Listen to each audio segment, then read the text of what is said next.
Here is an explanation for the answer to final exam, question number 31 in Geometry Demystified, 2nd edition. Please refer to page 350, and the relevant figure here is figure exam-8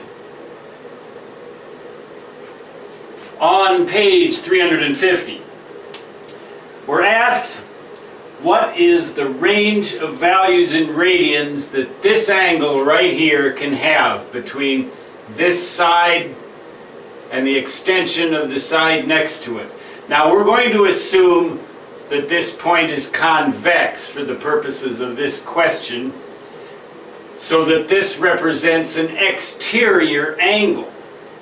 In that case, the smallest that it can get, if it's going to be complex, is just a little more than 0. Or perhaps we should say that it has to be more than 0. And if we were to pinch this closer and closer to 0 internal angle here, then it would have to be less than 180 degrees or pi radians. So the range of values that that exterior angle can have in radians,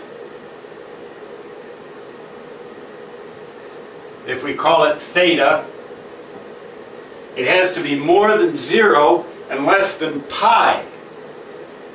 That's choice A.